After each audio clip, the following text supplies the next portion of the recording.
To Cav. All right. Well, good morning, everybody. We're going to jump into the real content of today's ADT training. We're into module number two with Steve Cavajola, talking through some of the Sandler, the basics of Sandler. And some of you may not know what Sandler is, but Cav and myself and others have been through extensive training over the years with the Sandler selling system. And if you haven't checked it out, I would encourage you to. Pretty much everything we do within this territory, from a sales approach, from a sales training perspective, is rooted in Sandler. For those of you who don't know, I was actually I had a company before I came to Health Markets that paid for me to go through what was called the Sandler's President Club 2 years in a row. This is 26 and 27 years ago. And at that point, it was a $12,000 investment that they made per year for me to go to these classes. And that was my first exposure to the Sandler selling system. When I came to Health Markets in 2001, one of the things that drew me in is they were beginning to build Sandler into some of their, corporate training that they were doing for agents at that point in time. I'm not sure when Steve got introduced to it. I don't know if it was before that or after that, or I don't remember and know for sure. But Steve has really become a student of Sandler over the years. We have a lot of agents in the territory that have paid to go through the Sandler Foundations course. It's a 12-week course. We have a trainer that we work with on that. It's quite a sizable investment. I think he charges about $2,500 for agents to go through that first course. And then we have a whole group of us that are graduates of that. Last year, we hosted a lot of additional training that was all based on the Sandler selling system. At its core, I would say Sandler is a really non-intrusive, non-pushy way to take control of the sales cycle and to maintain control as the salesperson through the cycle and to lead that client where they need to go to make a good informed decision. It's not forcing people to buy things. It's not doing any of that. It's just taking control so that you can decide very quickly, do I want to continue to focus on this particular prospect, or do I need to pivot and move elsewhere? There's a lot of techniques and tools and resources that are available inside of Sandler. You guys can go out and Google Sandler. There's a lot of free resources, a lot of video content on YouTube and other places where you can, start becoming a student of Sandler yourself. But Steve is going to bring some of the core tenets of Sandler to us over the next number of weeks. I think everything Steve teaches and does is some way, somehow rooted in Sandler. And so you'll kind of hear that throughout. But I figured it would be good for me to give you a little bit of context about what Sandler is, especially for those of you that are new and never have really had any exposure to it. So with that, I'm going to turn things over to Cav for the rest of the morning. Cav, appreciate you being here. And you're welcome to share your screen and go ahead and jump in. All right. So to answer your question, I was introduced to Sandler in 1998. Tom Sandlin paid for a boot camp for several of the top agents, and we had a weekend in Illinois, and that's basically where I learned Sandler, and it literally changed my business overnight. When I mean that, once I learned Sandler, and there was one particular technique, which we'll talk about next week, called the pain funnel. I started doing that the next week and I hit 10 in a row. And it's never left me. But what we're going to talk about today is kind of what's called the Sandler success triangle. And this is actually the secret to my success. So, for those of you who know me, my claim to fame is I'm a tier four agent. I work 40 hours a week, even during the open enrollment. Um, I don't work evenings. I don't work weekends. I don't have any assistants. I don't have any sub agent storefronts. And I can honestly say the reason I can do that is because of this success triangle. It's because I started implementing um, this very early in my career, and it's just kind of shaped everything I've done for the last 29 years. So Silas did a pretty good introduction on Sandler, so I'm just going to run through this really quick. But again, the Sandler selling system was created by a gentleman named David Sandler back in the late 60s. Basically, he started this selling system. He was a struggling salesperson that it he was doing so bad, he started to go to therapy to help with his depression. And during that time, meeting with a psychologist, he started to learn human dynamics. And that has actually um, changed his whole world, and he created this system. And so basically what the Sandler system is, it's a consultative sales methodology that emphasizes building trust, qualifying prospects early, and guiding buyers through a collaborative decision-making process. Now, unlike traditional sales approaches that focus on aggressive closing techniques, Sandler actually emphasizes long-term relationships and a mutual fit over high-pressure tactics, which again, Sandler in the insurance business, I think is a must because, guys, when we're meeting with people, now again, if you're doing a live transfer, just sell it. But most of our top agents, what we do is when we meet with people, we're looking to develop a client for life. Because the nice thing about the insurance business is every time they make a monthly payment, we get a little bit of the action. And so if I can start building a book of business long term, I can create residual income. And so, what a lot of people do when they come in this business, they just focus on selling a product. Where our top agents, we focus on building a relationship long term. And Sandler just makes that very easy to do that. Now, Sandler's been recognized as one of the largest sales training organizations in the world. They have over 250 locations across 28 countries. It won the Selling Powers top sales training companies, and so it's a big deal. I mean, this is not some dude that kind of had a flash in the pan. This is a well-run organization um, that works. I think they say they work with over 50,000 salespeople every single year, and and the whole key behind Sandler is repetition. Matter of fact, David Sandler wrote a book called You Can't Teach a Kid to Ride a Bike at a Seminar, because that's how most salespeople do. They go to a seminar, they read a book, and they get some success for a couple of weeks, and then they go back to their bad habits. Where Sandler is all about repetition. That's why Silas, he was in what was called the President's Club. Was that Silas, was that weekly or monthly? Sorry, I gotta get to my audio. That was actually weekly. Yeah. So I would meet for, I think it was 2 hours every single week with a group of people in person for that training. So it was And was it lectures or was it like role playing and just learning skills? a little bit of both. I mean, the front end was always a lesson, and then we would go into role playing and learning skills and practicing the skills. Yep. And so that's just the key to this. So for some of you who come on ADTs, or some of you that are privileged enough to work with me on SCU, you're going to see us do the same things over and over again. It's by design.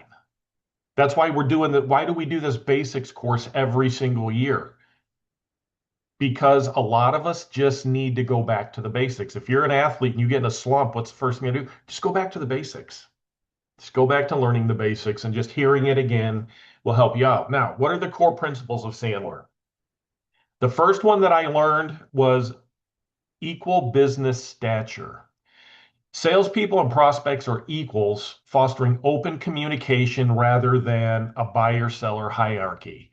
And when I first started in sales, I was 26 years old. I was intimidated by people, especially if they were more successful, because I'm just this snot-nosed kid that doesn't know anything. And I'm meeting with these 50, 60-year-old farmers or these business owners, because that's all we dealt with when we first started with small business owners. And I felt inferior to them. I felt like I wasn't worth their time. And so Sandler talked about, no, we're a business equal. And the reason we're business equals is not based on our stature. It's based on we both have the same outcome in mind, which is when I meet with people, my goal is to help protect their income. When they meet with me, their goal is to help protect their income. And that's what makes us equal. It's not monetary. It's not how long I've been doing this. It's the fact that we both have the same outcome in mind. I want to help you protect your income. Okay. Not I'm here to sell you health insurance. They don't need us for health insurance, guys. If you've been here longer than 90 days and you haven't realized, we sell income protection. Health insurance is part of it, but so subs in life. That's what this is our job when we meet with people is not to sell them a product, it's to help protect their income. Okay. The other thing, qualification over pursuit. Again, this is focusing on identifying whether a prospect is a good fit early in the process, saving time for both parties. And some of you have heard this in training before, but I always like to say it. You know what? If I'm going to get a no, do I want to get a no right away or do I want to get a no 5 weeks from now? Okay. So you do that by learning how to qualify people it's called qualifying out and just not wasting your time with people that are never going to go anywhere. And then understanding this is a buyer driven process. As a salesperson, we act as a consultant, helping prospects discover their needs and solutions rather than pushing a product. I was having a conversation with Justin yesterday, and we were talking about, there's two kinds of ways you can run this business. Number one, you can be a full service agency like the state farms, the farm bureaus, and we have a lot of people on our team that do that, and they have staff that can help with customer service and all that. Or you can take the approach I've taken as I'm a consultant. My job is to help you find the right plan. My job is to help you pick and choose my battles for the customer service. My job is not to do everything for you. Now, there's nothing wrong with either one of those. But I have just chosen because of Sandler to be more of a consultant and not feel like I've got to do everything for everybody. Okay. Because I do believe if you give them good counsel, if they feel like you're helping them, they'll stay with you, even if you won't change their banking information for them. Okay. But if you want to do that, there's nothing wrong with it. Okay. Now, some of the benefits of Sandler is first of all, efficiency. Again, going back to early qualification weeds out unlikely buyers, and you focus your efforts on high potential prospects. Again, we're focusing on building trust-based relationships where prospects feel understood rather than sold to, which increases loyalty and referrals. And then finally, predictable outcomes. The structured process reduces guesswork and improves sales consistency. Guys, if we can take sales from this, the feasts and famines, into this, man, that's when this business gets really fun because we're consistent. We're not always having the ebbs and flows that a lot of new people do, or a lot of even veteran reps that do that don't embrace this kind of stuff. So that's kind of the introduction to Sandler. Now, the foundational principle of the Sandler success triangle is basically Sandler said, if you want to maximize your success, there's three things that you have to master. The first is your behavior. The second is your attitude. And the third is the technique. Now, unfortunately, most people, when they start a new sales career, they want to focus all their time and effort on the technique. Give me the script. Who do I talk to? How do I do the presentation? I got to learn all the products. And they don't focus on behavior and attitude, which Sandler says are the two most important. And so basically what this is it's a framework of sales success emphasizing three interconnected elements, not disconnected, interconnected. So the first one again is behavior. This focuses on consistent actions such as prospecting, making calls, following a sales process. It's about doing the right things at the right time, even when motivation is low. Behavior is often seen as the most critical starting point as action drives results, improves techniques and attitude over time. Again, you've heard us talk about this all the time. That you know how you're going to get good on the phone? Make a bunch of bad phone calls. You know how you're going to get good at the presentation? Make a bunch of presentations. But if you're not doing the behaviors that can get you people to talk to and get you in front of people, it doesn't matter how good you are at the techniques. It's the behavior that's probably holding most of you back right now. I mean, I've been doing this longer than anybody on the team. I've been a sales leader, I've been a rep, I've been observing this. And I will tell you the biggest reason why people don't succeed at health markets is not because they can't, it's because they won't do what's necessary to be successful. Okay. Second thing is the attitude. This refers to the mindset and beliefs about yourself, your company in the marketplace. You see, when you have a positive attitude, you're free from self-limiting beliefs. That's essential for sustained success, and attitude influences how you approach challenges and persist through setbacks. Again, guys, what's my motto? Embrace the suck. Well, you can't embrace the suck unless you have the right attitude. Okay. And then finally, technique. This is the skills, strategies, and tools used in selling. While technique is vital, it's less effective without consistent behavior and strong attitude. Okay. So to kind of summarize this, the success triangle highlights that all three elements must work together for consistent sales success. Neglecting one, like only focusing on technique, leads to short-term or limited results. So let's kind of break down each one of these individually. The first one is the behavior triangle. This is how you act. So behavior is about consistent, intentional actions you take to achieve your goals. It's the doing part of the equation, executing tasks with discipline and frequency. Now, the importance behavior is considered the most critical starting point because taking action drives results, which in turn improves attitude and refines techniques. We've already talked about that.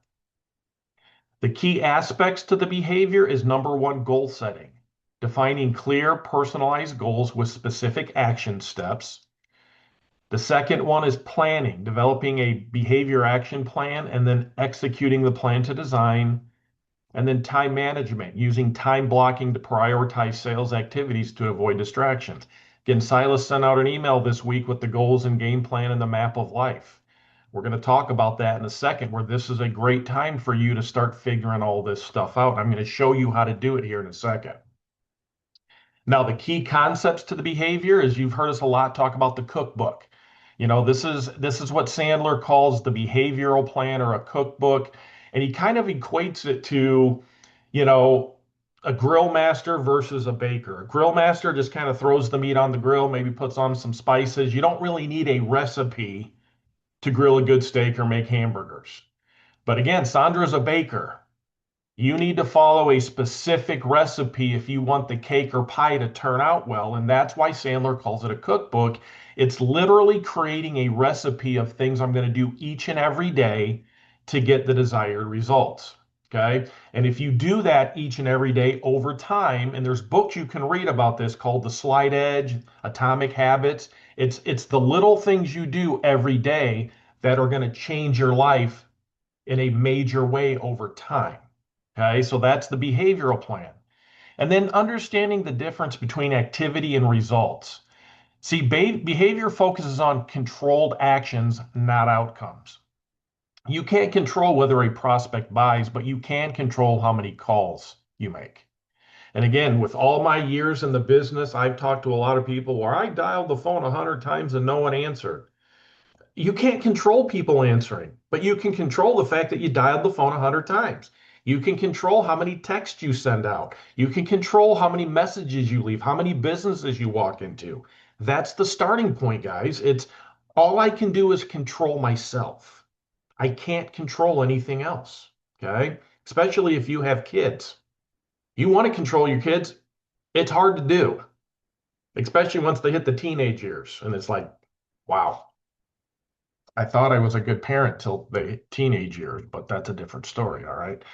Now, consistency over intensity. Again, going back to habits, sporadic bursts of efforts are less effective than steady habitual actions.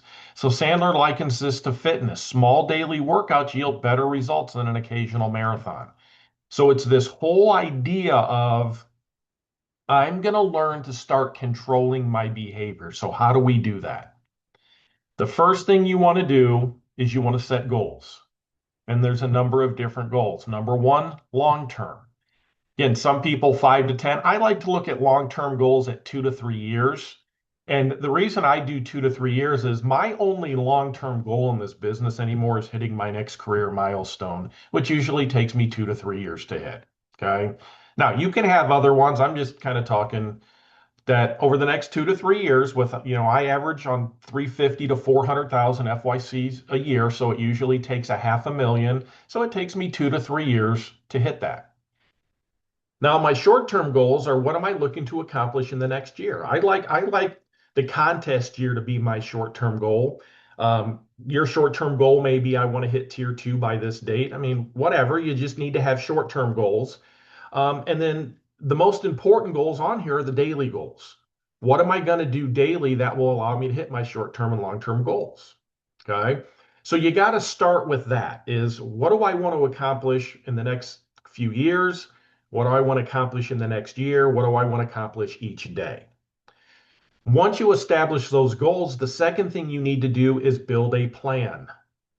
And the plan must be written.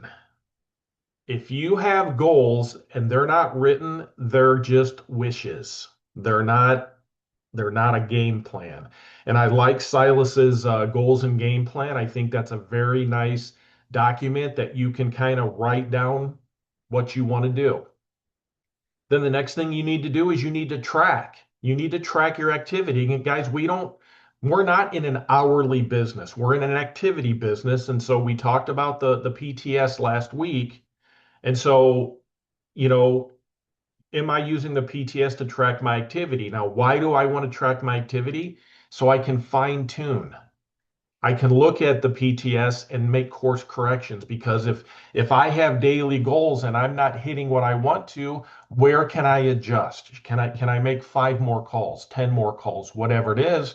But if you're not tracking what you're doing, you have no idea what it's going to take. And then the last part of the behavior action plan is actually doing the work. And this is the hardest part because number one, it requires discipline. Do I have the inner drive to do what's necessary to be successful? Nobody's going to make you go do walk and drops. No one's going to make you dial the phone. You got to make yourself do it. Silas is not your boss. Gary is not your boss. They can't make you do anything.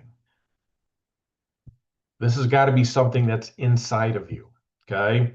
The second thing is vitality. Do I have the strength and energy to do what's necessary? I mean, to build a business, you hear the term massive action. That requires energy, effort, strength. You don't have to do it forever. I mean, you can eventually get to the point where this business is on autopilot, but you're going to need some inertia early in your career to get this thing humming. And then finally, do you have guts? When I fail, am I going to quit or am I going to get back up and keep going? So that is the behavior action plan. I want to stop right now to see if there's any questions or Silas, if you have anything to add to this. So I do have a couple of thoughts. I was jotting down a few things as you were talking. Some of this work in creating a plan and creating a business is really working on your business as opposed to working in your business. And Cliff Carthauser really draws that distinction. We get so entrenched in working in our business that sometimes, and this is the time of year to do this, to step back and say, I got to work on my business. I got to build the plan. I got to build my schedule. I got to put my goals out there and decide what I'm trying to accomplish. Um, Over the weekend, so I'd say over the last 72 hours, I had conversations with 3 agents, and candidly, they're struggling agents in the business. They're agents who I think have the aptitude to do this. I think they could be successful if they chose to be, but they're struggling right now, and they see a vision of what they could be, but they're not following some of the tiny steps that need to be taken to get them to the place where they want to go. And I'd say one of the big things that I really look at when I'm reviewing like a goals and game plan or I'm looking at a map of life for a client, what I'm trying to figure out and help an agent understand is you have these goals that you're saying you want to achieve, and then you have this behavior action plan or this plan of action or this business plan. And are the actions that you're saying you're going to take in alignment with where you're trying to get to? And I will tell you, oftentimes, what someone says they're going to do is nowhere close to where they're trying to get to. And I feel as a leader and as a business partner, that is my job in this business to help you understand are what you're saying you're going to do in alignment with where you're trying to go. And I tried to be kind about it, but in a few situations over the last 72 hours, I kind of called people out a little bit. And I said, I don't think your goal, your stated goal of getting to tier two status by this particular date, I don't think the activity or the actions that you're laying out are going to get you there. I don't think you've thought through the most important questions you need to be asking, like how many leads am I going to have coming in every single week? How many phone dials am I going to be making? How many appointments do I want to run? How many walk and talks? What is my schedule going to look like? I think when we're looking at scheduling, you've got to build out your phone time and your field time into two separate blocks. And then you got to hold yourself accountable to that, right? I know sometimes this feels like what Steve's talking about and what we're talking about seems kind of fluffy, kind of hard to grab onto. Maybe something I've had people tell me before, that's just not how I roll. That's not what I do. And I'm like, okay. But I think there's going to be a very slim chance of you becoming a successful business owner. Successful business owners have a plan and they work the plan. And if you're not able or willing to do those two things for any number of reasons, then you probably should go to work for somebody else, right? Because they're going to dictate these things for you and they're going to keep you in alignment on what needs to be done to get the job done to get the pay you need. So I know that was a little bit of a tangent, but this is very fresh and recent to me, some of these conversations that I'm having with people. And I just don't think oftentimes people understand fully at their core what it takes to build a successful business. And there is a process to this, and we're trying to lay track in front of all of you to say, this is the process, this is what you have to do, but we can't do that for you. We can't build the plan and we can't execute the daily grind that has to happen to get you there. So I would just encourage you all. This business is very worth it. The average agent last year who's been with us for more than 18 months in our territory made in excess of $300,000. And that wasn't flash in the pan money. This is something that can change the trajectory of your life and your family's life. You can have so much with this and do it in a business where we really help people every single day. And that's a wonderful, beautiful thing. So you all have this in front of you. I don't think all of you on this call are going to take the necessary steps to execute it. I hope that you do, and we want to help you with that. But I would challenge you, like really hard right now, that some of the stuff that Steve is talking about, you've got to do this if you're going to find success in the business. So hopefully that strikes a chord with at least a couple of you. I want to help you. I want to see you do it. But I also have relatively low tolerance for people who say they're going to do something and then don't follow through on it again and again and again. So just step into it. Do it. I know each of you can. So that was my 2 cents, Cav. That's a good 2 cents. That's worth 5 cents because there's no pennies anymore. So, That's right. okay. All right. All right. So let's talk about the attitude. This is how you think. Okay. So the definition is your attitude refers to your mindsets, belief, and outlook on yourself, your company, and the marketplace. It's the mental foundation that drives your actions and shapes how you will approach challenges. Now, a positive attitude fuels motivation and resilience. Negative beliefs or head trash can limit potential. And Sandler emphasizes that success often resides between the ears, meaning your mindset heavily influences outcomes. So, what are some common pitfalls with people's attitude? First one is scarcity mindset, believing opportunities are limited. And boy, is this a big one in our business. We will saturate an area. Silas, what are the statistics of health markets with ACA and Medicare across the country as far as a percentage? You remember? Like the amount of business that we've written as health markets. Yeah, I compared know to the here, scope of the whole industry. I know here locally, we've written about just under 2% of the total enrollments that have happened in both the ACA and the Medicare space. Our That's team. all. Yeah, that's all I'm telling. People are like, "Oh my God, Silas is hiring all these people. Gary's, we're going to saturate the area." No, we're not. Not even close. Not even I wish we close. would, and I hope we do, but we're not even close. Yeah. Yeah, so that's the one thing is this, believing, because that's one thing. If you're going to sell something, do you want to sell something that's increasing or decreasing? In other words, how many people would like to be a mortgage broker right now when the rates are 10 I mean, they're going down now, but there was a span last summer where people weren't buying houses. Why? Because something outside their control changed. Well, guys, the beautiful thing about what we do is we have products that we can sell to every single human being we come across. I don't care if you're 8 months old or 80 years old, we have something for you. Okay, so when you kind of have that mindset of, man, nobody wants what I offer, it's just stunting your growth. Okay. Second thing is low self-worth. Again, I struggled with this very early in my career, this feeling of being unworthy of a client's time, feeling below them. Um, and that can really affect your attitude. And then there's also the ego-driven decisions where these are the people that they're not really trying to help their customer. They just want to let everyone they meet with, they want to show them how smart they really are, and they just overwhelm them with information. Okay? Because they feel like they have to just let these people know, I know everything there is about health insurance, Medicare, instead of just listening to the customer and showing them a product for their specific solution. Because I would be willing to bet, matter of fact, I know some people on the call here. How many of you have actually probably talked yourself out of a sale? In other words, you just kept talking, it was going good, and next thing you know, they became so overwhelmed that, Sandra, I got to think this over. That's that's what this is. We're so, and a lot of it's all three combined. And so when we meet with people, we kind of latch on to them because we don't think there's going to be anyone else. That's why a lot of people will chase people for weeks and weeks because they think this is the only person that would invite me in their house. So I'm just going to stay on top of them until they put a restraining order on me. Okay. And the reason we feel that way is we have low self-worth. And then when we do talk to them, we just kind of overwhelm them with information. So it's our attitude is defeating our success. Now, the key concepts to the attitude is first of all, what's called identity and role. So Sandler draws on transactional analysis to distinguish between your identity, who you are, and your role, what you do.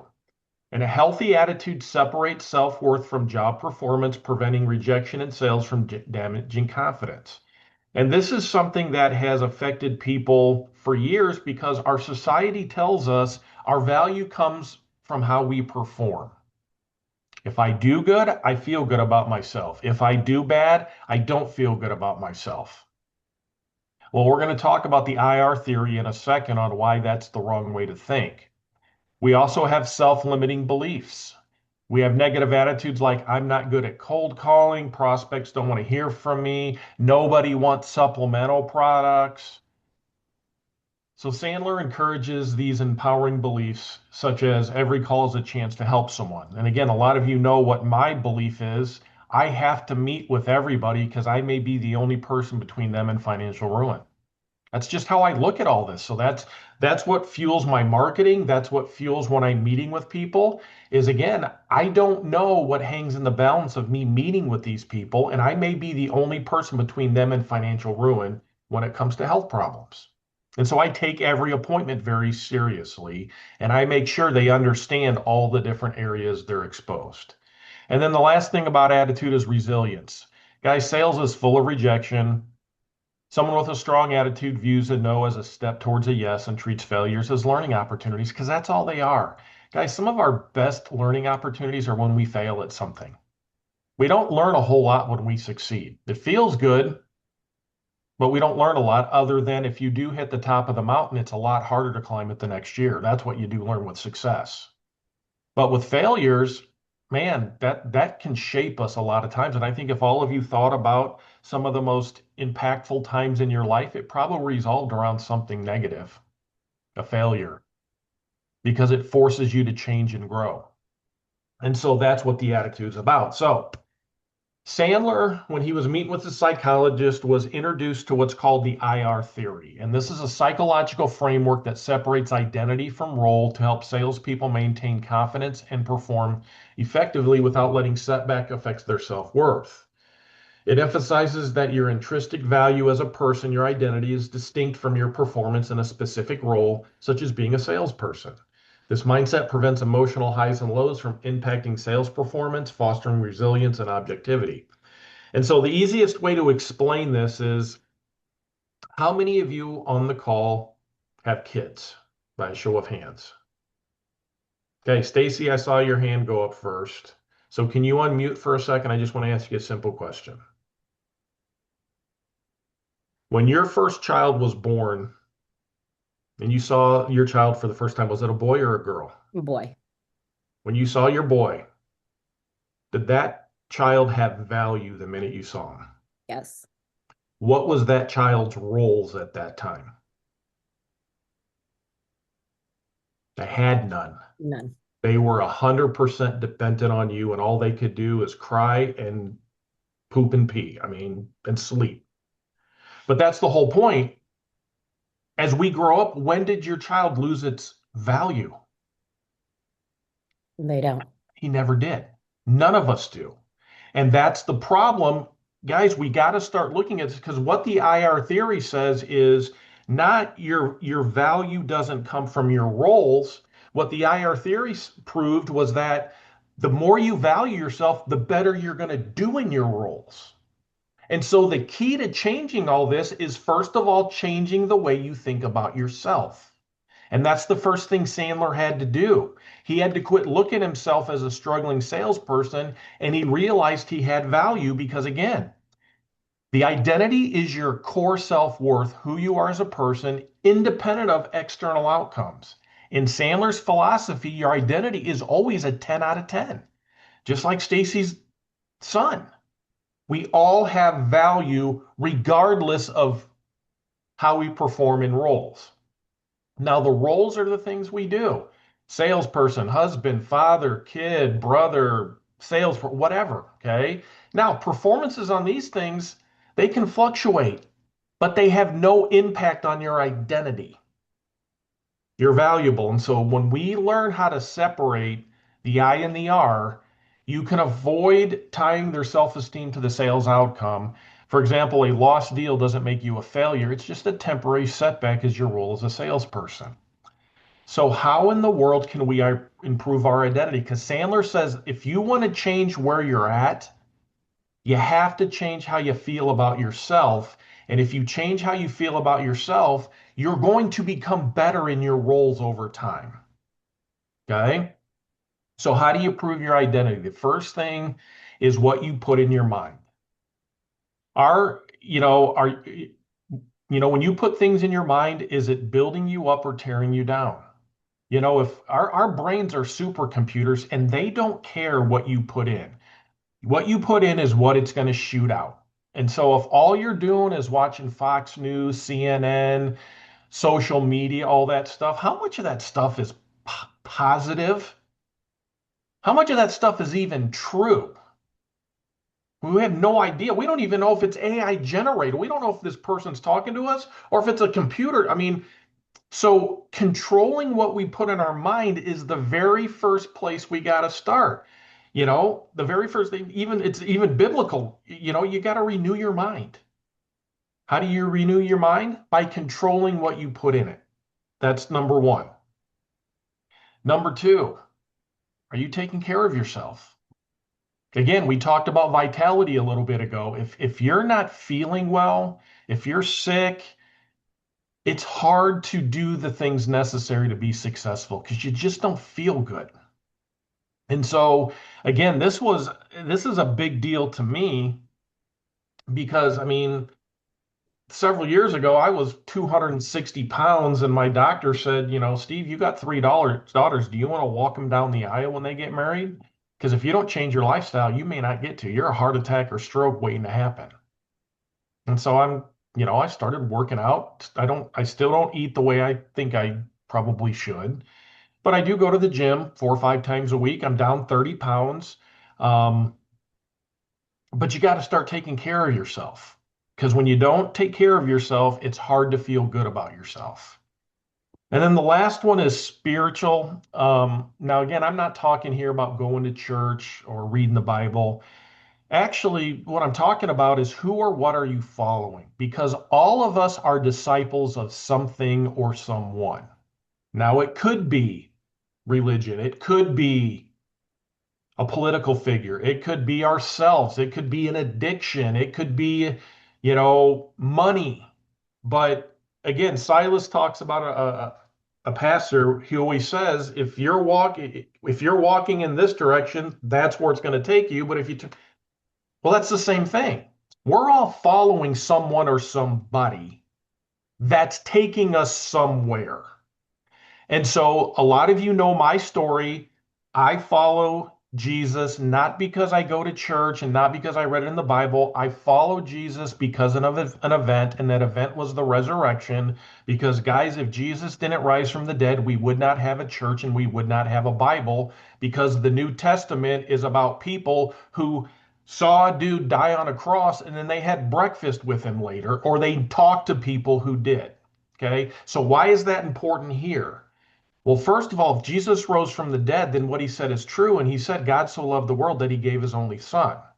Or in other words, God so loved Steve Cavajola, he gave his only son. That's why my identity is a 10. Not because of anything I do. It's because of what Jesus already has done for me. He died for me despite all my sins, all my flaws. He loves me enough to die for me. Then the second thing is he said, I will never leave you. I will never forsake you. And he says he will give me a peace that surpasses all understanding because Jesus also said, in this life, you're going to have trouble. Someone who follows me is like a wise man who builds his house on a rock when the storms come, not if they come, when they come. And so by wrestling with who Jesus is, that allows me to look at myself as a 10 despite what's going on around me. When I have the rough times, he's with me. He gives me a peace. And some of you know my story. A few years ago, I went through a pretty dark time when my wife had to take care of her dying father with end stage COPD. He wasn't a nice man. It really wrecked a lot of stuff in our family. And if it wasn't for my relationship with Jesus, I don't think I could have gotten through it. My wife definitely said she couldn't have got through it. And so when you put all these things together, what I'm putting in my mind, taking care of myself, and figuring out who or what I'm following, that is how you improve your identity. And if you will improve your identity, that is how you're going to improve your roles. So before I move on to techniques, Silas, anything to add to that? Or is there any questions in the chat? I'm not really paying attention to it. I don't think so. Thanks to everybody for signing in. Yeah, I don't see anything in the chat right now. So I don't have a lot to add. I think that was very well said. Okay. So let's wrap up here with techniques. Now, I'm not going to spend a lot of time on techniques because that's what we're going to do the next 10 weeks. Okay. But techniques are how you sell. But basically, techniques refer to the skills, strategies, and tactics used to execute tasks efficiently. In sales, this includes questioning techniques, active listening, closing strategies, objection handling, building rapport. Now, the key aspect to this is, first of all, personal preference. It includes your character, energy, communication skills to build trust and rapport. We're going to talk next week about Sandler tactics like the pain funnel, qualifying out, pattern interrupts. Um, and then again, and they're all strategies focusing on qualifying or disqualifying prospects, closing deals, assuring that our fulfillment aligns with the client's needs. Again, the importance is techniques are critical, but they're ineffective without consistent behavior and a positive attitude. So again, if you want to improve where you're at, it starts with changing your behavior, changing your attitude. So you change your attitude by working on yourself. You change your behavior. That's how you get good at the techniques. So again, we're going to learn about consultative selling, upfront contracts, reverse selling. Again, the pain funnel, we're going to talk about that next week, but that is the single biggest thing that helped me change my career. And so we'll touch on that next week. But just to conclude, so here's how the triangle works. First of all, there is that interconnection. The three elements are interdependent. A positive attitude enhances behavior, consistent behavior builds confidence in techniques, and effective techniques reinforce a positive mindset. Neglecting one weakens the whole system. And I would probably say that some of you on this call either need to work on your attitude, work on your behavior, or both. And you'll see some positive changes if you'll do that. You can use the triangle as a diagnostic tool. I actually can, if I'm not accomplishing what I do, the very first thing I do is I go back to here and I say, okay, am I not doing what I want to do because of my behavior, my attitude, or am I shortcutting the techniques? Sometimes you get lazy, okay? But you can use the triangle to assess performance gaps. Poor results might stem from inconsistent behavior. I'm not prospecting enough, a negative attitude. I fear rejection, or outdated techniques like selling features and benefits. And so, guys, the starting point, it starts with behavior. because action can shift mindset and improve skills over time. And if you learn anything from today's session, it's this right here. Success is 100% your responsibility. Nobody's going to do it for you. And if you don't have the courage to look in the mirror and do a self evaluation on what you are or are not doing, how you feel about yourself, you know, you have no one to blame where you're at but yourself. And that's not a negative thing. That's a positive thing because that's the only time things can change is when I can look in the mirror and say, it's my fault. If you're having a bad marriage, have the courage to look and say, the reason my marriage is struggling, it's my fault. Okay. Yeah. My wife does some things, but I can't control my wife. I can control myself. If I'm not getting in front of enough people, am I doing the behaviors necessary? But guys, I will tell you, and I agree with Silas 100%, this deal is worth it if you can figure it out.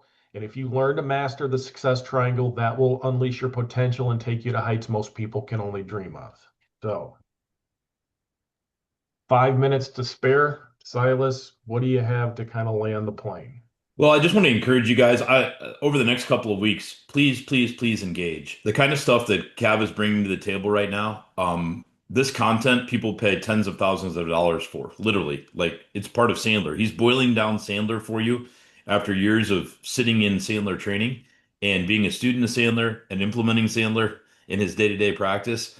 And this is free for you guys. Like, no, not Well, free and to that's me. that's one of the things I like to add because a lot of people they'll go through Sandler and like, okay, apply these principles to selling cars. Apply, guys. I'm taking the principles and saying this is how you do it with insurance because it's worked. It works, and it's worked over time. So, I'd also say a lot of these principles that you're going to learn through Sandler are not just selling insurance. They're also managing your life and engaging with other people, whether it's your spouse or your kids or friends or family. Um, I've found that some of the principles and core tenets of Sandler just help me to be a better person. They help me to communicate better with those around me. Sometimes it has nothing to do with business. It's just becoming a great person and having influence and being able to lead others. In a lot of areas. And so I don't think this is not just business focused. This is really great content. And we're 2 weeks into kind of a 12-week series of modules here. I hope you guys choose to come back. We will be posting this to our YouTube channel so you guys can go back through this. I would encourage you. A lot of who you're going to become is driven by what you put into your mind. And so think about tapping into some of these trainings and some of these thoughts and listening through it. I'll tell you, try to work out at least a few mornings a week, and I'm always listening to something that is uplifting, something that is going to be valuable, something that's going to put me in a better position. When I'm driving, it's the same thing. If I'm working around the yard on a Saturday afternoon, those are opportunities where you can tap into this. And we've tried to make it easy for you guys to consume this content. And it's specific to us and our business and what we're doing, to find success. So just engage. That's kind of the biggest thing. I think too many people sit on the sidelines and wonder why it's not happening for them. You got to get up and you got to go to work and you got to put 40 hours a week in. And you got to focus on scheduling appointments, running appointments, and marketing your business. Those are the three things that drive revenue. This is not rocket science, but build the plan and then just choose to take tiny steps towards whatever goal it is you've set. Some of you, it might be to make $30,000 in the business. Others, it might be to make $1 million in the business. And those are both achievable goals if you do the right things and take the right steps. So, Cab, thanks again for pouring into the team. I think this has been really great today. We'll continue next week. So, same time, same channel.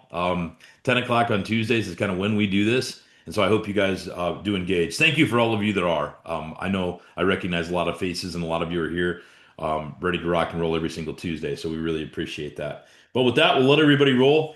Please, please, please. I'm looking forward to seeing all of you on Thursday. We've got our big territory event up in Kalamazoo. It's really going to be great. I've got some guest speakers coming in. We've got a lot of content to share, some really cool things that I think will help you with your business and your life. And so make sure you attend. And then I am going to host a bowling event afterwards. You do not have to be a great bowler. We've got some bowling prizes and things. I'm going to put up about up to $20,000 of Lead Connect money that's going to be available. And for those of you maybe that aren't agents, we're going to maybe have some prizes there as well. So just come and roll a ball and see what you do. And if nothing else, cross-pollinate with the other agents and team members and get to know people a little bit.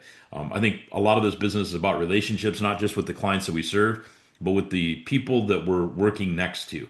And we are very blessed to have an incredible group of people around us. So tap into that and leverage that resource as well. So I hope to see you all on Thursday. Take care. Have a great week. And we'll be back next week. Thanks, Cav. See You're y'all. welcome. Bye bye.